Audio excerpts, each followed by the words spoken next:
Professor David Stevenson, who will be giving an address entitled, I think, The First World War, Origins and Outbreaks, or maybe slightly more like Beginnings and Endings, thank you.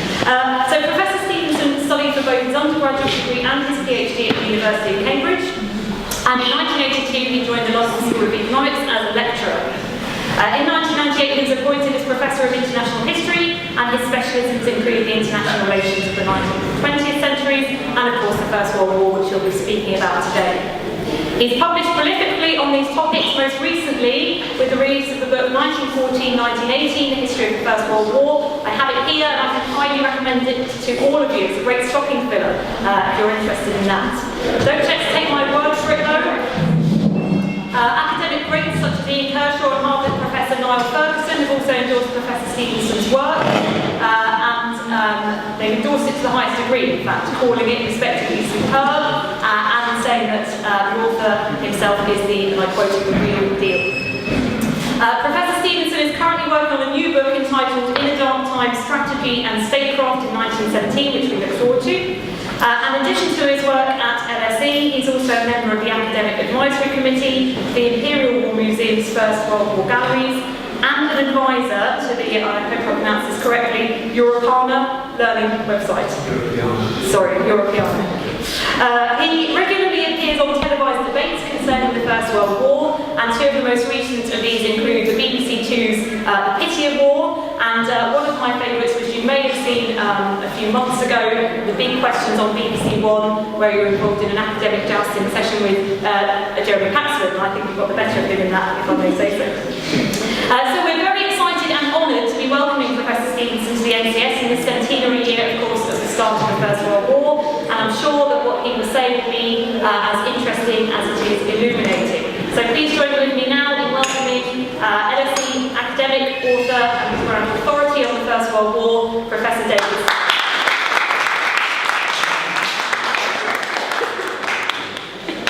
Right, thanks very much. Well, I can't possibly live up to that billing, but it's very nice to be in Europe. Can you all hear me in the back row? Yeah? So what I thought I'd do is I'll talk for about 30-35 minutes, and the talk will be roughly in two parts. I'll be looking at how the First World War began, and I'll be looking at how it ended, and the reasons why it ended in the way it did, which is with an Allied victory, and not a very complete one, much less complete than in 1945, the end of the Second World War. But both of those are controversial. If we look at the centenary year, the way in which the debate has shaped itself up in Britain since the beginning of this year, the same old debates, actually, the same questions which people have been arguing about for decades have come back onto the agenda. Why did this war begin? Why did Britain have to get involved in it, or did it even have to get involved in it? That's partly the questions about origins. And then the questions about ending and the outcome. Why was it fought in the way that it was? Why was it fought in such a costly way? Why did it take so long to end with some kind of victory over Germany, even if not a very complete one? So I'm going to take it in two steps.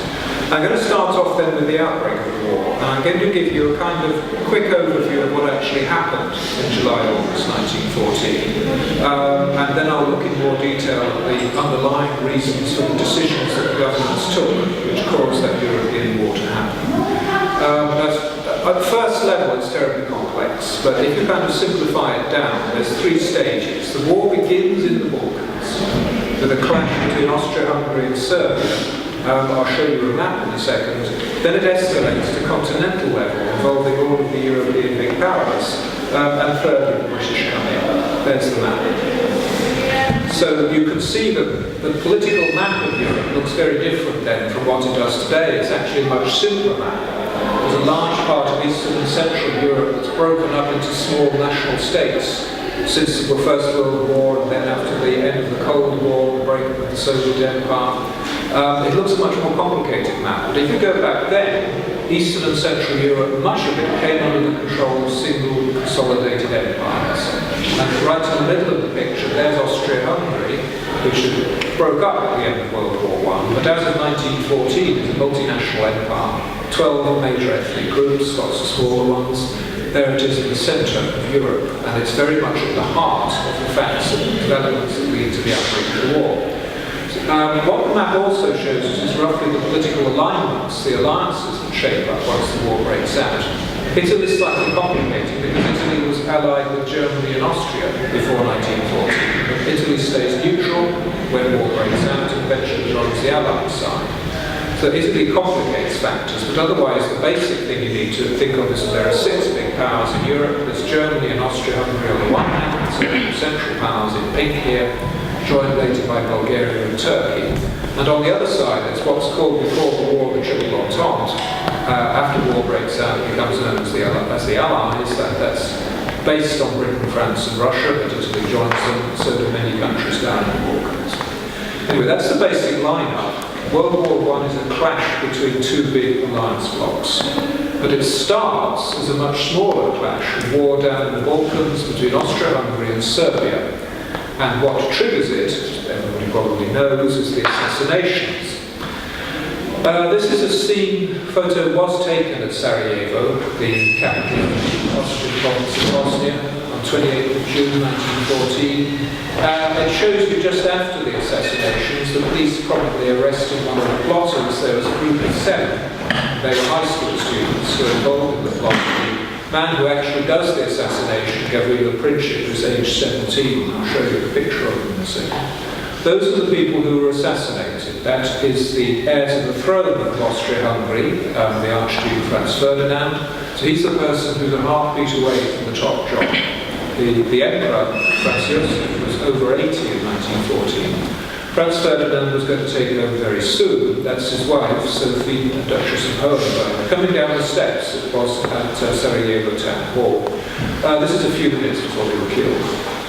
The man at the car in front is the car they climbed into, and this is the man who climbed onto the running board of that car and emptied his revolver into the big fired half a dozen shots into Franz Ferdinand and Sophie. Franz Ferdinand dies almost instantly, Sophie got on afterwards. Now, who is Gavrilo Princip? He is a Bosnian Serb, so he comes from the province which they're visiting, and he is a nationalist. He is a nationalist and a terrorist, if we want to use kind of the language of today. What his group belonged to, which is called Young Bosnia, they wanted to unite all of the South Slav peoples, the Serbs, Croats and Slovenes down in southeastern Europe, break away from Austria-Hungary, which ruled about half of them, and unite them into what was later to become Yugoslavia, until Yugoslavia, of course, also broke up in the wars of the 1990s. But that's what he was then. He was, and the group around him, called Young Bosnia, want to bring through by revolutionary means, by assassination, by terrorism, if you like. But they would, of course, describe themselves as freedom fighters, and what they were trying to do was to liberate the peoples of that part of Europe from foreign control. Now, the other thing to say about them is that they're supplied with their weapons, with their bombs and revolvers, by the Kingdom of Serbia, which is just across the border. So from the Austrian perspective, this is not just an act of terrorism, it's what we would nowadays call state-sponsored terrorism. They were supplied with their bombs and their revolvers and trained to use them by Serbian military intelligence. So it's an intelligence service in the neighbouring country of Serbia, which has got out of the government's control. Now that just gives you the timeline for the start of the crisis, and this first phase, which leads to the war in the Balkans, is very slow. So if you just look at the dates there, the assassinations happened on the 28th of June. And after that, for more than a month almost, if you're reading the newspapers at the time, you'd hardly be aware that anything very much was going on. And the crisis really only goes public on the 23rd of July, when Austria-Hungary responds to the assassinations by sending an ultimatum to the Kingdom of Serbia, a small country adjoining Austria-Hungary. The Austrians know that the Serb authorities are involved in the assassination, so the ultimatum is a series of demands, which the Serbs had 48 hours to answer, 2 days. And the demands are designed to be unacceptable. The Austrian foreign minister actually paces up and down in his study, worrying if he's made them stringent enough. Well, he has just about, because the Serbs accept 90% and they reject one demand. On the basis of that, the Austrians declare war on 28th of July. Now you'll notice there's one event there which I haven't mentioned, and that's the so-called blank check on the 5th of July. That's actually crucial, but the reason why I haven't mentioned it is because it was secret. wasn't public, it was secret. And this is a secret assurance by the German government of the Austrians, urging them to attack Serbia. Whatever happens, Germany will stay on Austria's side. So there's a German green light, if you like, to the Austrians to attack Serbia. Now why that matters is that the Austrians know if they attack Serbia, Russia is virtually certain to come to Serbia's assistance and there will be a general European war. That's why the Austrians would not have done this had it not been for the German backing. I'll come back to that. That's the Austrian Emperor, the man who's over 80, Franz Josef. He's seen wars before, he's lost them. So he's a cautious man. That's what the ethnic breakdown of what Austria-Hungary looks like. As you can see, it's a very complex map, but there's 11 major ethnic groups there, plus the Jewish population who live in the capital cities of Vienna and Budapest. That's part of the reason, actually, why they feel so threatened by Serbia, which is a much smaller country. You can see Serbia just down here, 5 million people, Austria-Hungary more than 50 million people. What the government in Vienna here is afraid of is that if the South Slavs break away, then that will set a precedent for everybody else to break away. Italians, Poles, Romanians, Czechs, and there'll be basically nothing left. Because if you look at the two dominant groups, the Germans here, Austrian Germans and Hungarians, they are less than half the total population. So if everybody else breaks away, there's no longer the basis for a great power.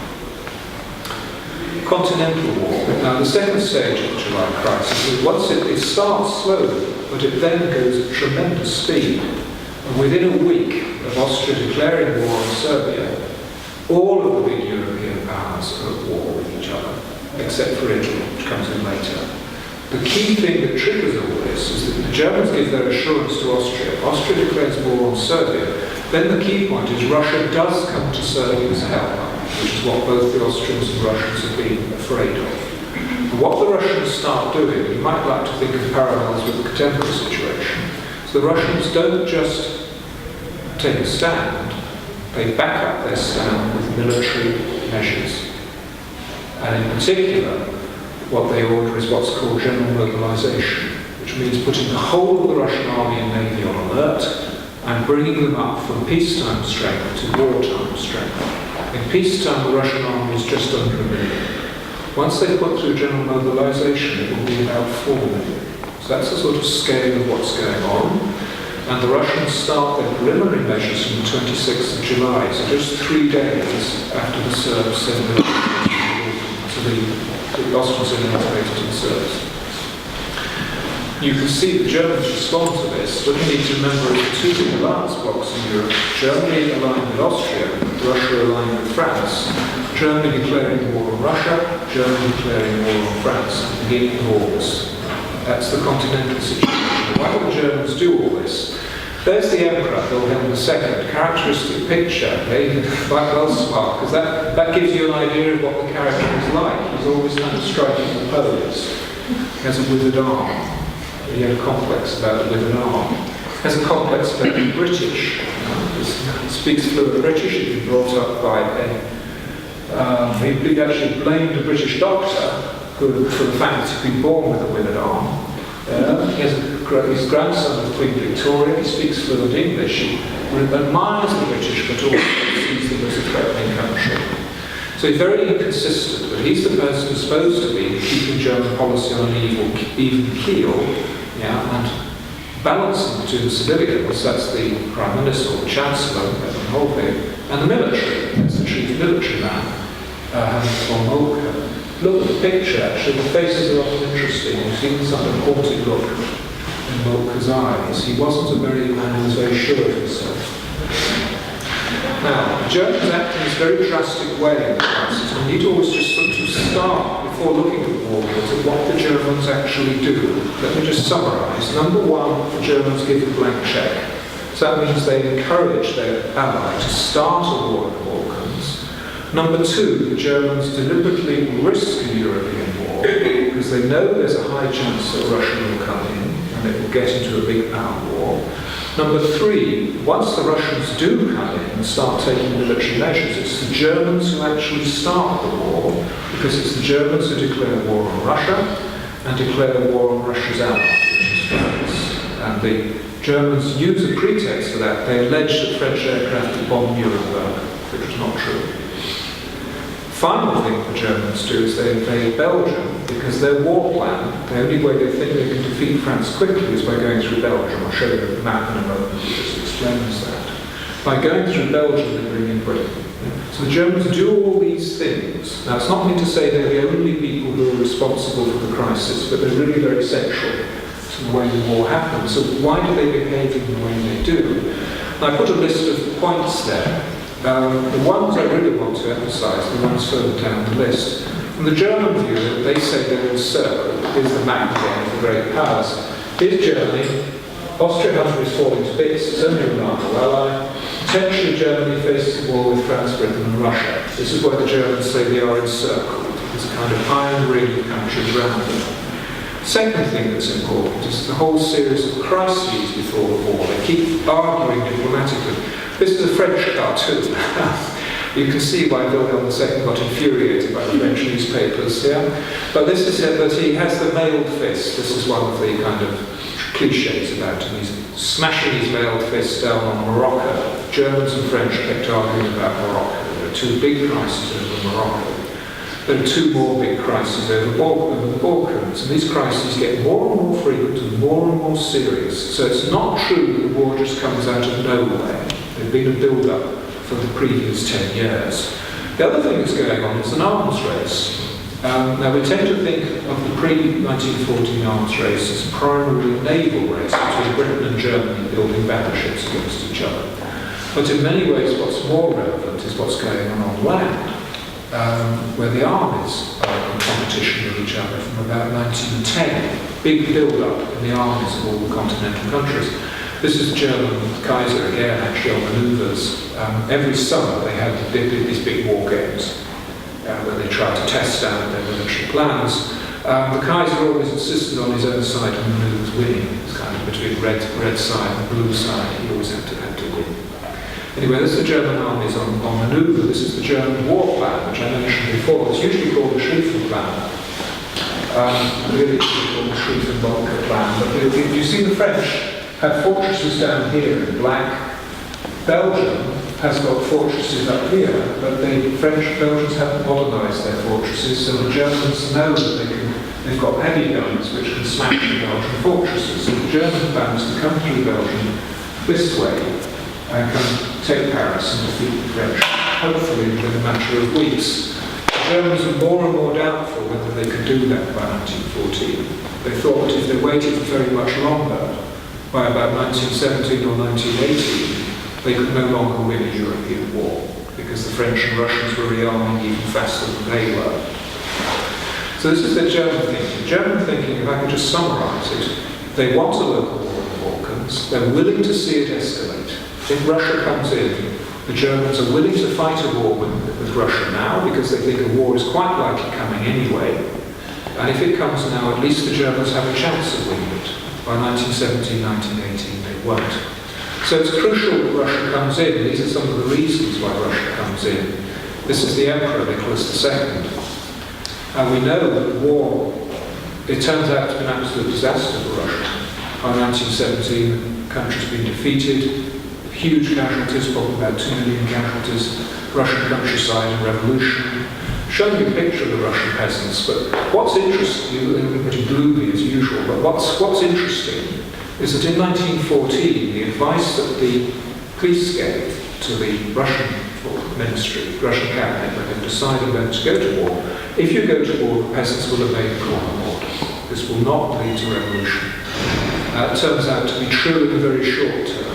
But once the war goes badly, then Russia does find itself not just in defeat, but also in a revolutionary situation. Russians also feel encouraged by their ally, which is France. Here's the French president visiting St. Petersburg, the Russian capital, just before the crisis comes to a head. For a long time, the talks between those two men was kept secret. We now know a bit more about them. It does look as if the French were actually egging on the Russians, just as the Germans were egging on the Austrians. So it's not just Germany and Russia you need to look at. Britain's decision to come in. Why did the British come in? Well, the British, we know quite a lot about it because the British cabinet, some of you doing politics, aren't you? So we know, of course, the situation now, at least since the Iraq War in 2003, is the situation seems to be that Britain can't go to war without a vote of the House of Commons. That was not true in 1914. The Foreign Minister, Sir Edward Grey, goes and gives a speech, well-received speech to the House of Commons, but the House of Commons never actually votes on it. So the key body that makes the decision is the Cabinet, and the Cabinet, which remember is a Liberal government, it's a progressive government in power in 1914. So these are people who are not natural warmongers, but they do in the end decide to go to war, and only 2 ministers resign.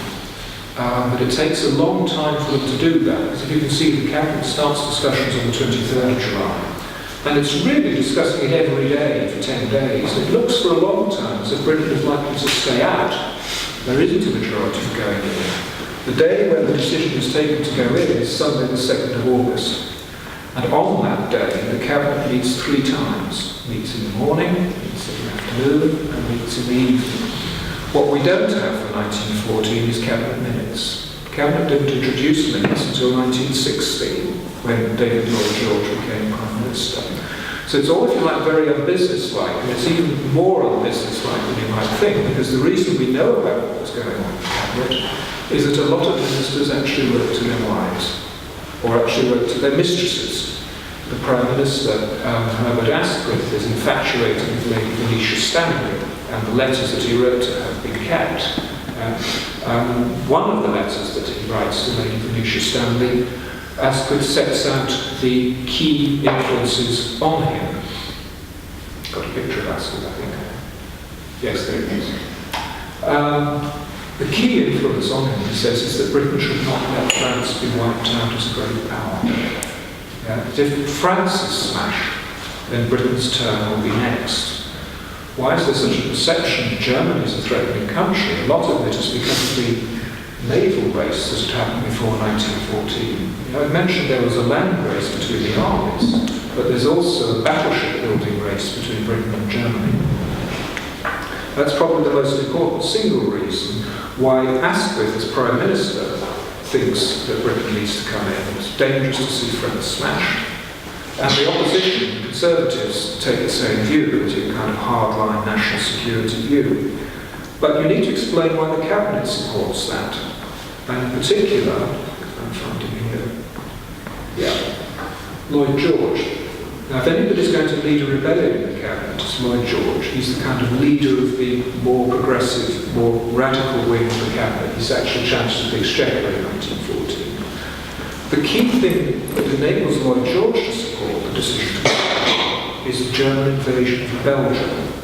This is the official reason why the British come in. We find it, German troops going into Belgium in August 1914. Remember, the Germans feel they need to do this as a military necessity to defeat the French.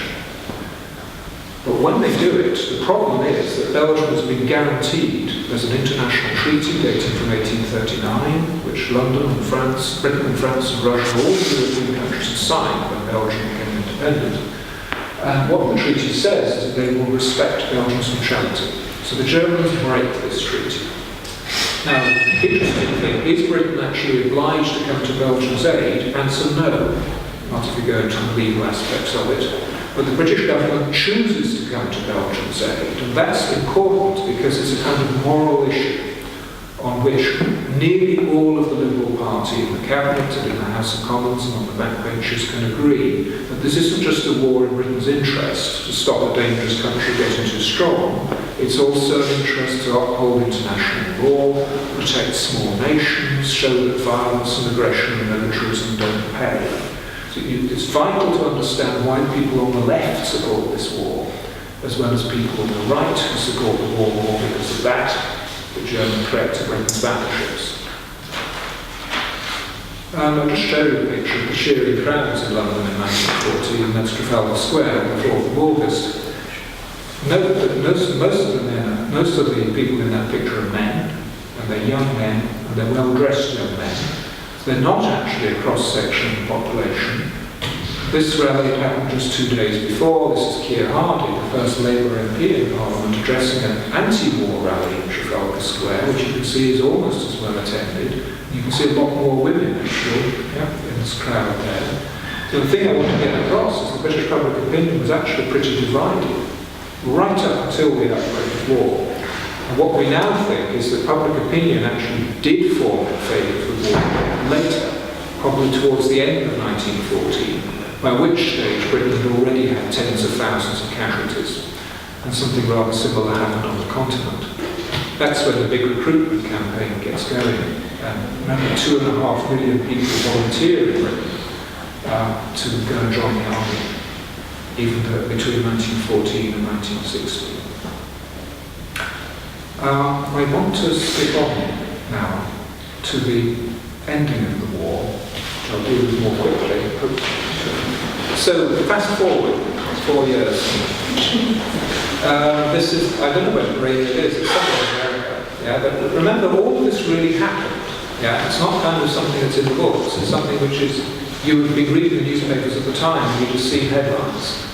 But this is armistice is signed, Germany surrenders. This is November the 11th, 1918, which is our armistice day. Patriotic flags on the front page. This is the scene in the Western Front, Battle of Passchendaele, in November of 1917. That's a typical scene from that battle.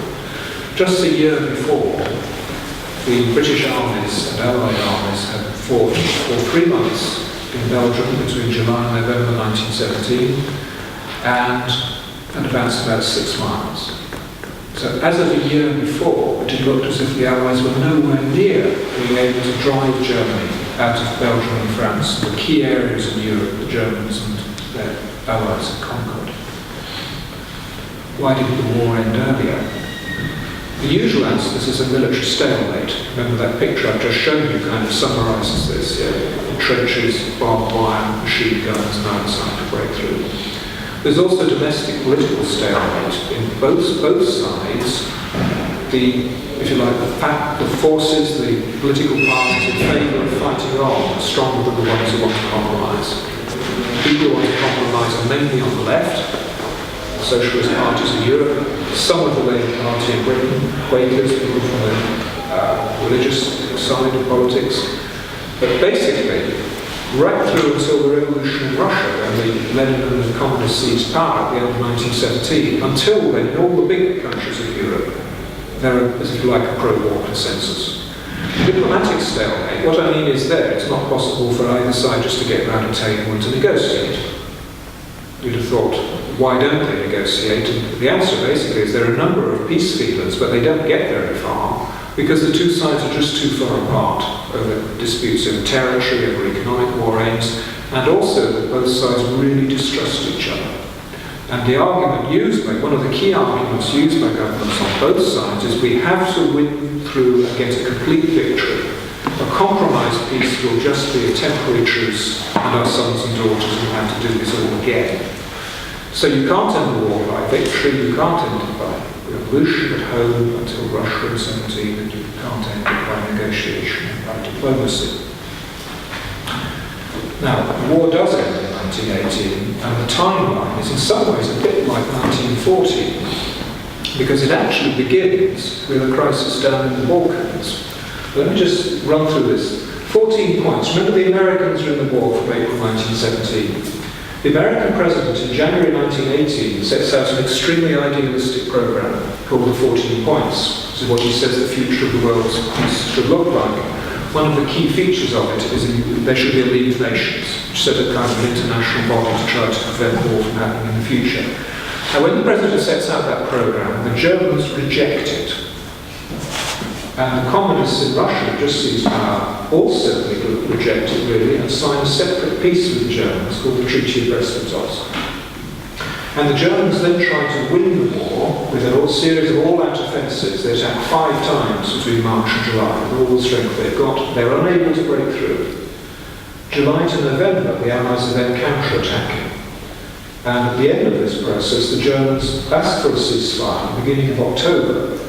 And they ask for a ceasefire based on 14 points. In the meantime, millions of people have become casualties. Yeah? But there's an American program set out in January, which the Germans first reject, but then in October the Germans asked for a ceasefire based on the 14 points. They asked President Wilson to arrange that. Wilson goes to the British and French and Italians, who his allies, and say, will you agree? British and French and Italians hum and haw about it, but eventually they agreed to 12 and a half of the 14 points. And then the Germans accept a ceasefire, and the German emperor goes into abdication. Germany becomes a republic. It's called Weimar Republic, attempted democratic regime. That's the timeline.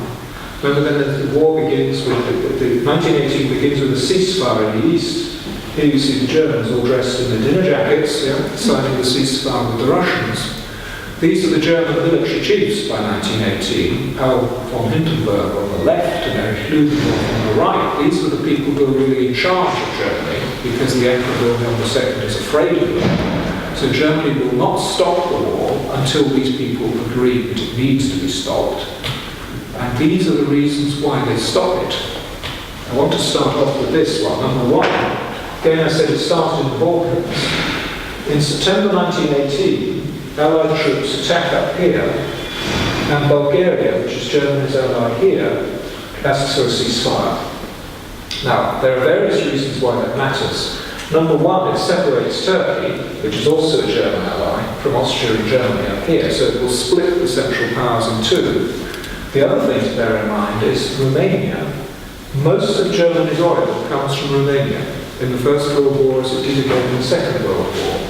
If the Allies are able to overrun all this area here, they can threaten the German access to that oil, and they can bring the German war effort to a halt. So this is number one, why the Germans decide to sue for peace at the end of September 1918. Number two is what's been happening on the Western Front. These show the big German attacks between March and July. As you can see, the Germans are advancing much more than people did in the middle of the war. So the Western Front becomes much more like the Second World War. They have big movements of territory. We'll come back to the reasons for that in questions. But first of all, it's becoming a different kind of war. This shows you the situation at the end of September 18. The Germans have already lost all these areas which they just conquered. The Allies are driving them right back. They advance about a mile a day. The Allies advance about 100 miles between August and November of 1918. Yeah, so the point is that the Germans, first of all, they haven't been able to break the Allies, even though they attack them with their forces. And now they can't stop the Allies advancing, which previously they'd always been able to do. So why are the Allies able to keep advancing? One obvious reason is that the Allies have got tanks, which the Germans haven't. But a First World War tank is not like a Second World War tank. It has a very small engine. That advances at about walking pace. So it's good if you're walking behind it, it protects you, but it advances at about 4 miles an hour, if you're lucky. Probably over a battlefield, more like 2.5 miles an hour. It's very easy for the German artillery to knock those things out. So the tanks and the Allies have got them, they help, but they're not the crucial thing. This is intelligence. The Allies get much better at gathering intelligence. This is French officers interrogating, they're the ones in berets here, interrogating a German prisoner. Air power. Air power really matters, not because you use it for ground attack or for bombing Berlin or something. Aircraft are too weak to do that, and they can bomb Western Germany. But aircraft collect thousands, tens of thousands of photographs, and they give this information back to the Allied artillery. That's the key weapon.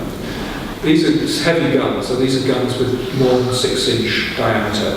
And by 1918, the Allies have got hundreds of these, and they've got millions of shells that they can fire. One day, 28th to 29th of September 1918, the Allied forces fire 750,000 shells in 24 hours. And they quickly replace them from their stockpiles, so they're massively equipped with firepower, including gas. You have to picture dogs wearing gas masks, a German picture. Gas is really important by 1918. This is most sort of intense chemical warfare that's ever really happened. And it's particularly used by both sides to knock out the other's artillery. The Allies got lots of railways. This shows you the railway map. western front is a heavy line here. Behind it, both sides have got intensely developed railway systems. But what's important by 1918 is the German railway system's running down, because they've neglected to maintain it. It's actually seizing up.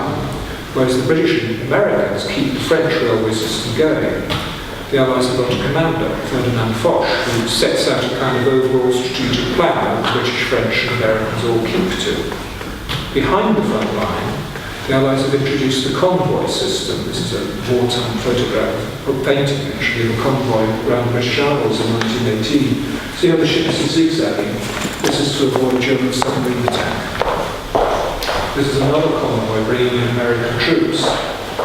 American troops go up during 1918 from 4 million to 2 million. There's an enormous increase in the American troop presence, and this means the Allies can actually outnumber the Germans. Behind the scenes, this is what I've already mentioned, the Allies are able to produce millions of shells. So there's the women, of course, absolutely crucial that women are brought into the war effort much more in Britain and France than they were in Germany. What happens to the German army is it actually runs out of men, because it's had to release men from the army to go and make shells at home. Whereas the British and French are much better at kind of balancing out the different demands on the labour force. And that's the end consequence of it, is the German army starts surrendering in large numbers. This shows the number of Germans who are surrendering each month to the British. And you can see how it shoots up. Tens of thousands are surrendering, that's what, 50,000 really a month. From August 1918 onwards, this is a key sign that the German army is actually falling to pieces. It's no longer the same army. And one of the key reasons why the Germans surrender when they do is that they're afraid that the army will become a rabble that they can no longer use to defend Germany at home against revolution, if that's the consequence of the war being ended. There is the German Revolution. That's the scene in Berlin on the 9th of November when the Kaiser abdicates. That is the scene at the armistice carriage. I think we have only one picture of the actual armistice signature ceremony. That's 5 a.m. in the morning on the 11th of November, the British and American personnel. And I think that's where I'll stop. That is just to remind you what this all cost. That's Time Military Cemetery. I don't know if anybody's been to they've visited the battlefields. But this is outside Ypres in Belgium, and this is where this is the largest single number of British Commonwealth dead anywhere in the world. Behind the cemetery is a wall with more than 40,000 names of this on it. So anyway, I've given you a kind of overview of the reasons for the start of the war, the reasons for the finish of the war.